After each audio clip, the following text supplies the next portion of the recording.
Everyone, welcome to my channel teacher stock. कैसे हैं आप लोग?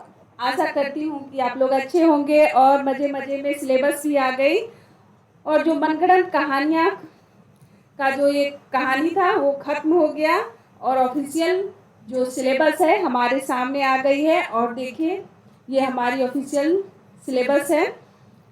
आखिरकार जैक है ना, झारखंड अधिविद्य परिषद रांची के द्वारा सिलेबस जारी कर दी गई है।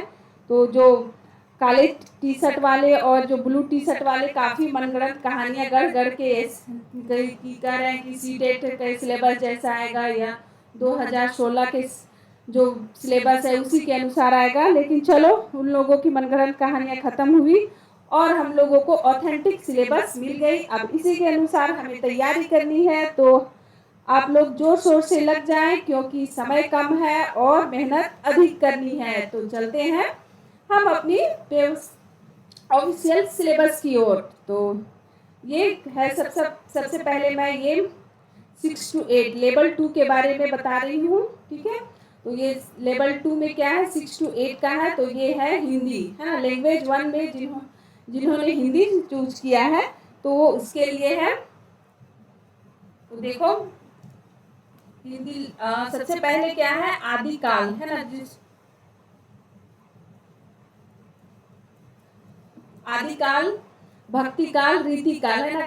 जो हिंदी में काल पढ़ना है, काल यानी कि जो हिंदी को बांटा गया है उसके अनुसार ये दिया हुआ है।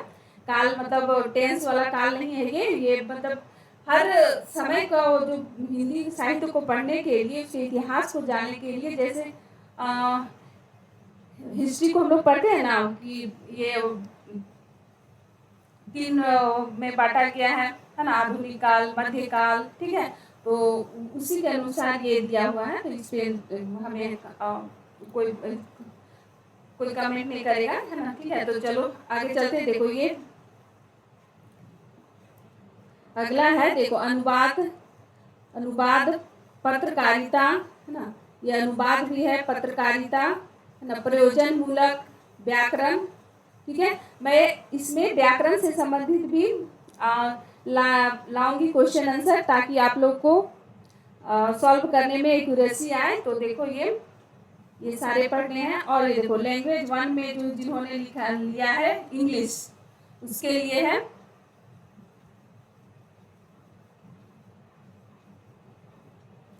लैंग्वेज 1 में क्या है, देखो सारी कहानियां दी है, पोट्रीज, ड्रामा, है ना, पोट्रीज एंड नॉवेल। ठीक है, ये सारे हैं पोट्रीज एंड नॉवेल, बहुत सारे हैं। इंग्लिश ग्रामर भी है। ठीक है, देखो इंग्लिश ग्रामर भी दिया हुआ है। एज पर सिलेबस उर्दू के लिए भी है। अब मैथमेटिक्स, है ना, देखो मैथमेटिक्स में भी बहुत सारे दिए गए हैं।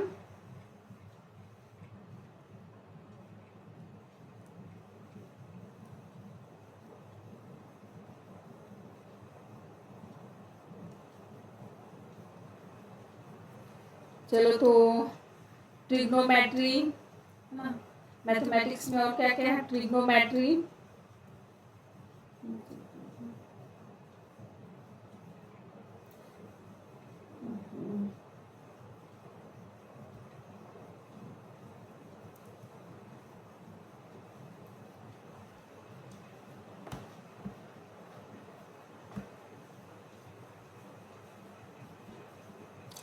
ट्रिग्नोमेट्री। देखो बहुत सारे सिलेबस के जो हैं, मतलब बहुत लंबा चौड़ा सिलेबस है। कंप्लीट एनालिसिस जो किया हुआ है ना। लीनियर अलजेब्रा, देखो ये भी दिया हुआ है, लीनियर अलजेब्रा।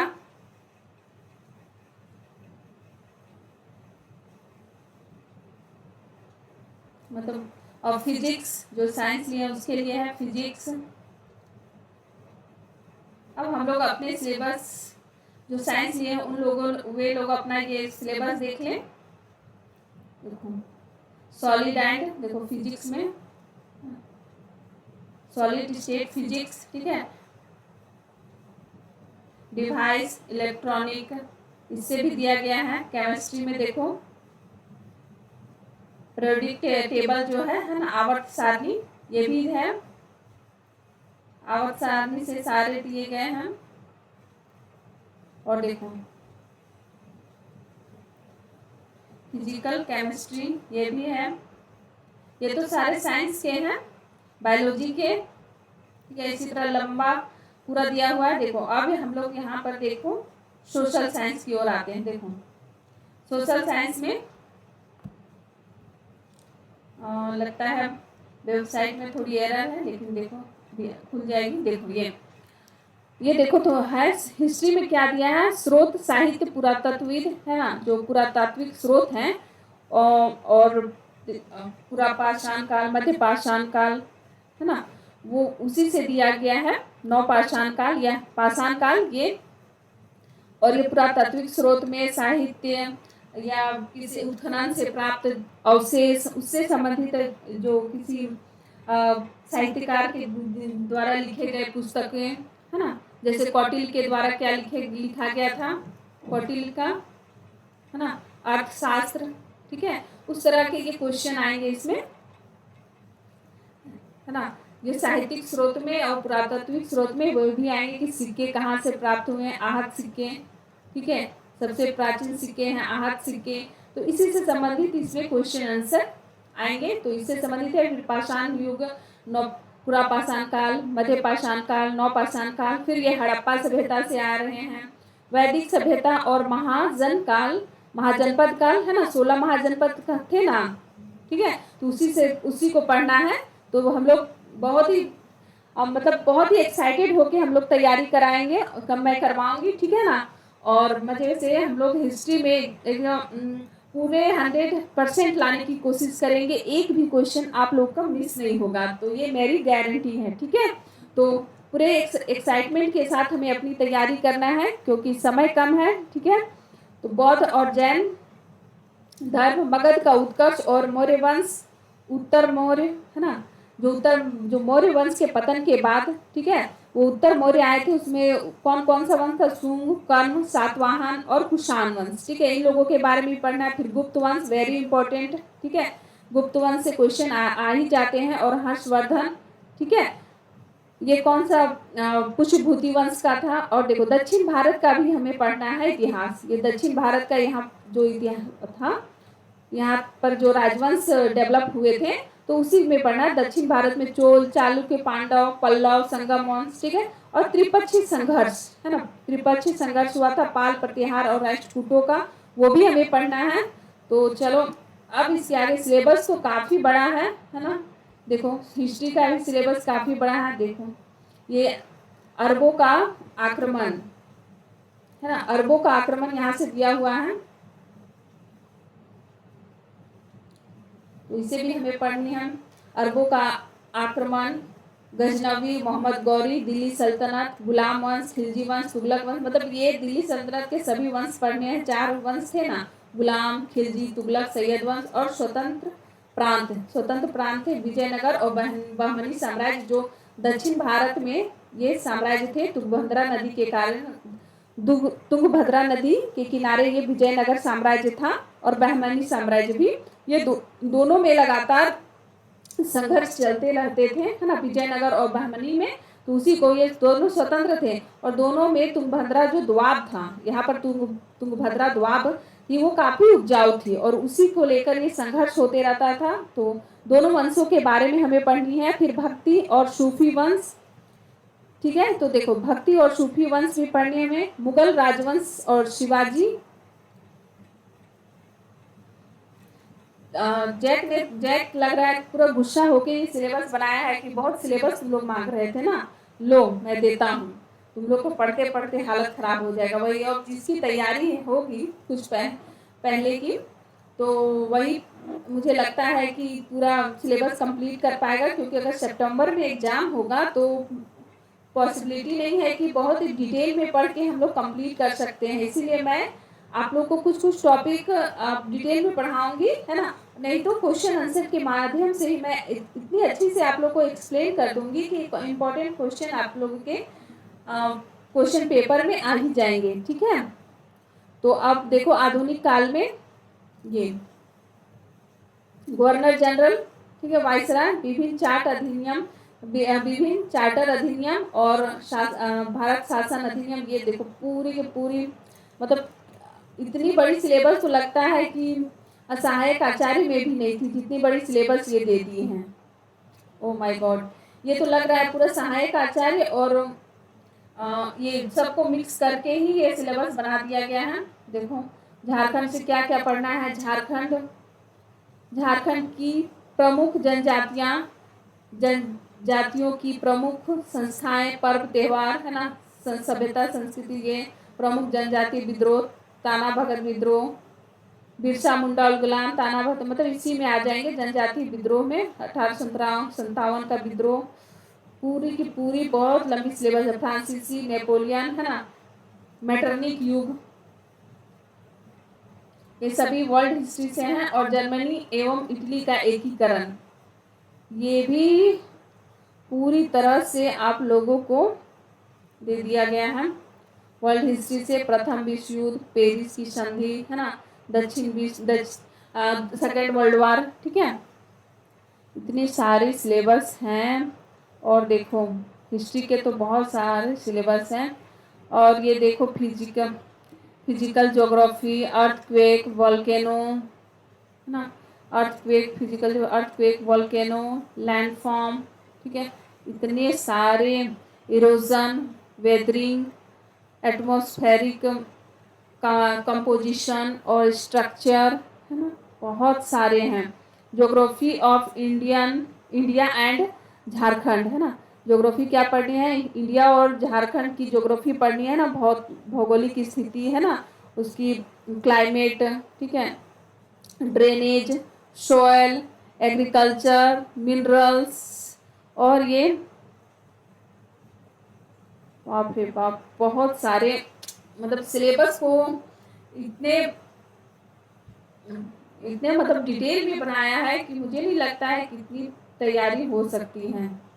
चलो देखते हैं ये एग्जाम कहीं ले ना ले, क्योंकि पिछले बार जेपीएससी में तो पूरा हुड़ की तरह ही एग्जाम ले ही लिया था जेपीएससी ने, और किसी की बात नहीं सुनी थी, और लंबा बहुत सारा सिलेबस था उसे कंप्लीट भी नहीं कर पाए थे, लेकिन भी जेपीएससी ने किसी की बात नहीं सुनी और अपने जो फिक्स टाइमिंग पर ही एग्ज़ाम ली थी। तो शायद जैक का भी यही मंसूबा है कि सिलेबस तो लंबा चौड़ा दे दो, लेकिन बच्चे ऐसा सिलेबस दो कि वो तैयार ही नहीं कर पाए। तो कोई बात नहीं, चल हम लोग हारेंगे नहीं और सिलेबस के अनुसार अपनी तैयारी करेंगे।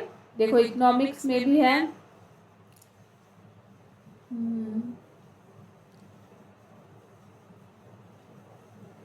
जो सोशलॉजी होंगे उसका होंगे उन लोगों के लिए इकोनॉमिक्स है, ठीक है। आगे देखो बढ़ते जाओ।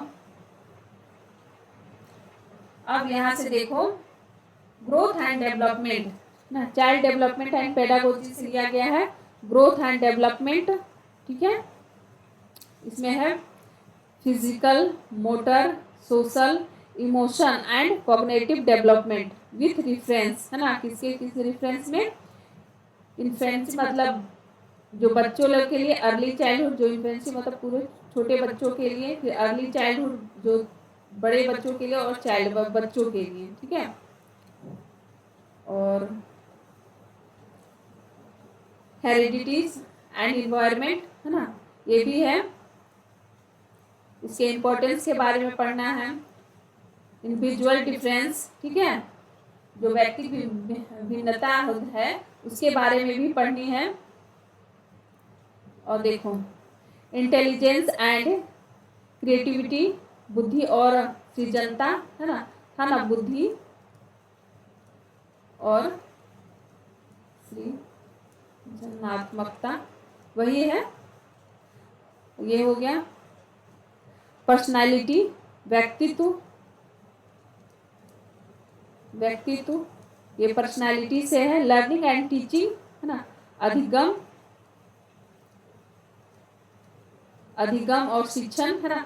मैंने अपने चैनल में अधिगम से भी कुछ टॉपिक अधिगम के डाले हैं, ठीक है। तो आप मेरे चैनल में जाके उसे आप पढ़ सकते हैं। और अगर नोट्स भी लेनी हो तो मेरे टेलीग्राम चैनल से जुड़ जाएं।